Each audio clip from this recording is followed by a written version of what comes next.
Bapak, Ibu, dan saudara-saudariku yang terkasih dalam Tuhan kita Yesus Kristus, selamat Hari Raya Pentakosta, tanggal 5 Juni tahun 2022. Berkat dan cinta kasih Allah yang Maha Kuasa senantiasa menyertai kita. Marilah kita mendengarkan bacaan-bacaan kitab suci.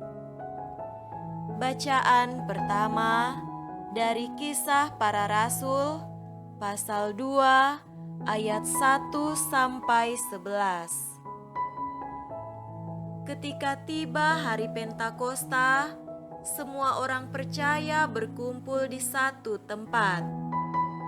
Tiba-tiba turunlah dari langit suatu bunyi seperti tiupan angin keras yang memenuhi seluruh rumah di mana mereka duduk. Dan tampaklah kepada mereka lidah-lidah seperti nyala api yang bertebaran dan hinggap pada mereka masing-masing. Maka penuhlah mereka dengan Roh Kudus, lalu mereka mulai berkata-kata dalam bahasa-bahasa lain seperti yang diberikan oleh Roh itu kepada mereka untuk mengatakannya. Waktu itu di Yerusalem diam orang-orang Yahudi yang saleh dari segala bangsa di bawah kolong langit. Ketika turun bunyi itu, berkerumunlah orang banyak. Mereka bingung karena mereka masing-masing mendengar rasul-rasul itu berkata-kata dalam bahasa mereka sendiri. Mereka semua tercengang-cengang dan heran, lalu berkata, "Bukankah mereka semua yang berkata-kata itu orang Galilea? Bagaimana mungkin kita masing-masing mendengar mereka berkata-kata dalam bahasa kita sendiri, yaitu bahasa yang kita pakai di negeri asal kita? Kita orang Partia, Media, Elam, penduduk Mesopotamia, Yudea dan Kapadokia, Pontus dan Asia, Frigia dan Pamfilia, Mesir dan daerah-daerah Libya yang berdekatan dengan Kirene, pendatang-pendatang dari Roma, baik orang Yahudi maupun penganut agama Yahudi, orang Kreta dan orang Arab, kita mendengar mereka berkata-kata dalam bahasa kita sendiri tentang perbuatan-perbuatan besar yang dilakukan Allah." Demikianlah sabda Tuhan. Syukur kepada Allah.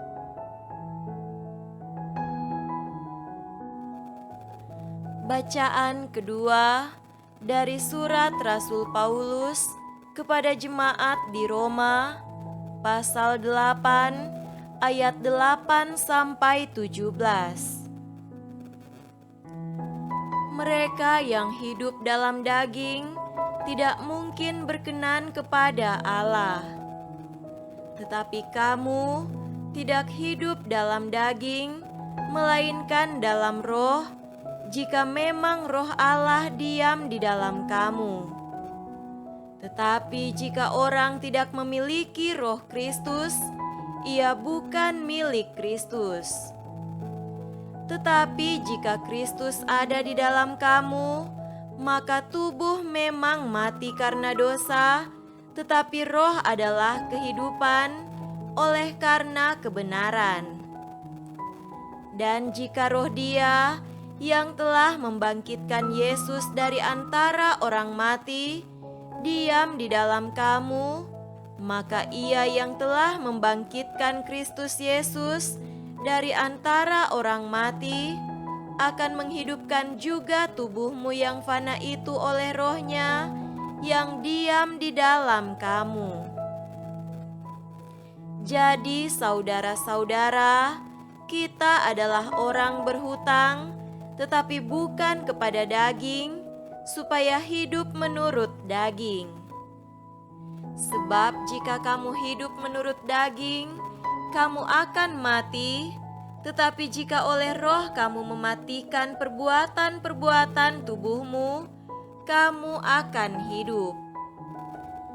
Semua orang yang dipimpin Roh Allah adalah anak Allah. Sebab kamu tidak menerima roh perbudakan yang membuat kamu menjadi takut lagi, tetapi kamu telah menerima Roh yang menjadikan kamu anak Allah. Oleh Roh itu kita berseru, "Ya Aba, ya Bapa." Roh itu bersaksi bersama-sama dengan roh kita bahwa kita adalah anak-anak Allah. Dan jika kita adalah anak, maka kita juga adalah ahli waris, maksudnya orang-orang yang berhak menerima janji-janji Allah, yang akan menerimanya bersama-sama dengan Kristus, yaitu jika kita menderita bersama-sama dengan Dia, supaya kita juga dipermuliakan bersama-sama dengan Dia. Demikianlah sabda Tuhan. Syukur kepada Allah. Semoga Tuhan beserta kita sekarang dan selama-lamanya. Inilah Injil suci menurut Yohanes. Dimuliakanlah Tuhan. Injil Yohanes pasal 14 ayat 15 sampai 16 dilanjutkan dengan ayat 23b sampai 26. Jikalau kamu mengasihi aku, kamu akan menuruti segala perintahku. Aku akan minta kepada Bapa, dan Ia akan memberikan kepadamu seorang penolong yang lain, supaya Ia menyertai kamu selama-lamanya. Jika seorang mengasihi aku, ia akan menuruti firman-Ku, dan Bapa-Ku akan mengasihi dia, dan kami akan datang kepadanya dan diam bersama-sama dengan dia. Barang siapa tidak mengasihi aku, ia tidak menuruti firman-Ku.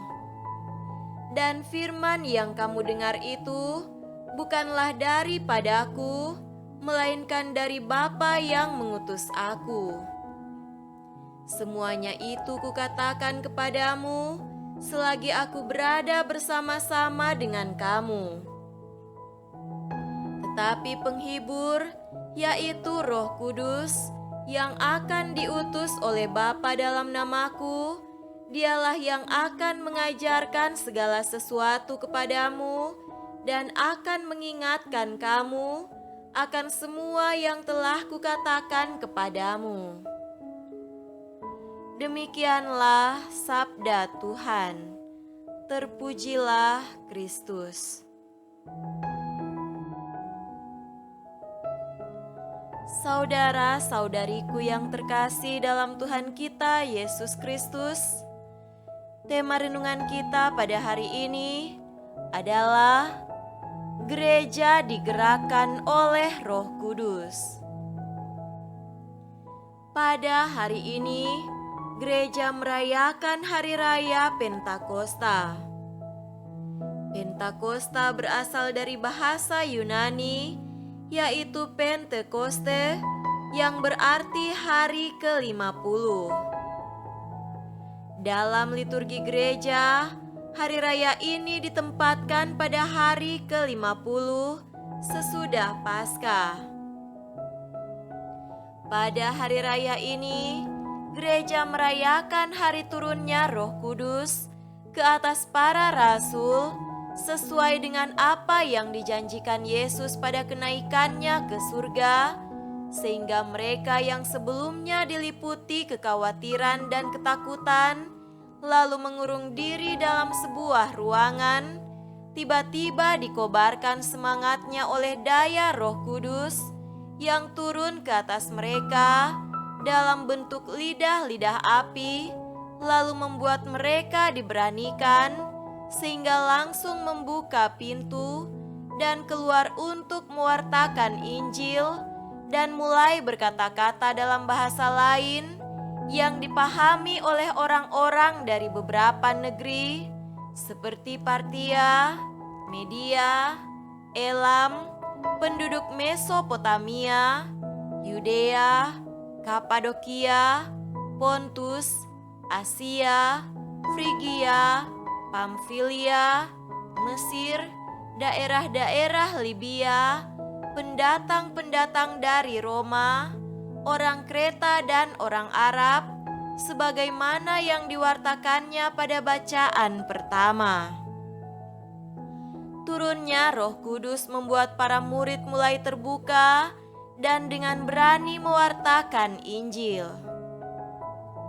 Pada saat itulah gereja lahir dan hadir di tengah masyarakat umum. Dengan gagah berani mereka mewartakan tentang Yesus Sang Mesias yang dibunuh namun bangkit dari mati.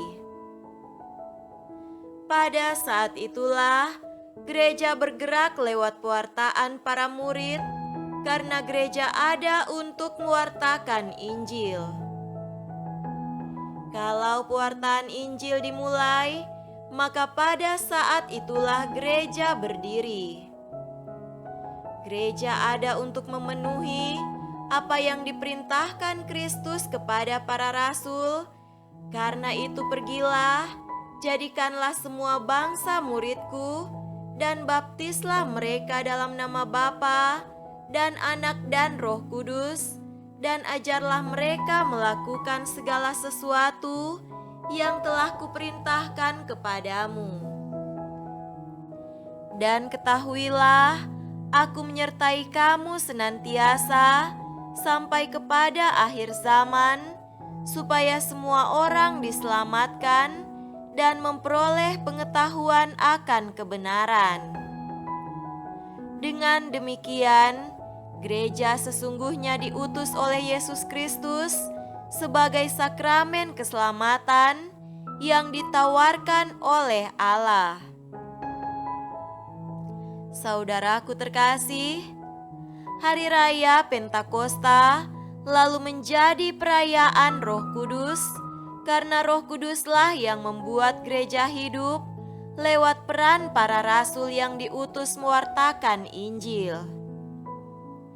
Nyatalah bahwa kekuatan gereja tidak terletak pada kekuatan diri sendiri dalam pelbagai aspek, entah itu pengajaran, tradisi, struktur kepemimpinan dan organisasi, ataupun pelbagai kekayaan dan jumlah umat, serta kekuatan para pemimpinnya. Itu semua tidak ada artinya tanpa kekuatan Roh Kudus. Karena itu, bahaya yang mengancam gereja muncul kalau gereja sudah melupakan atau meninggalkan peran Roh Kudus, mengabaikan pentingnya daya Roh Kudus, hidup para anggotanya tidak dijiwai oleh Roh Kudus. Gereja atau umat Allah lalu hanya menjadi lembaga duniawi berlabel iman dan bukan lembaga iman yang rohani. Duniawi karena titik beratnya terletak pada unsur-unsur material, sedangkan rohani menekankan kuasa Roh Kudus. Tak mengherankan kalau gereja yang tak banyak digerakkan oleh Roh Kudus menjadi gereja yang mati secara rohani dan hidup secara duniawi.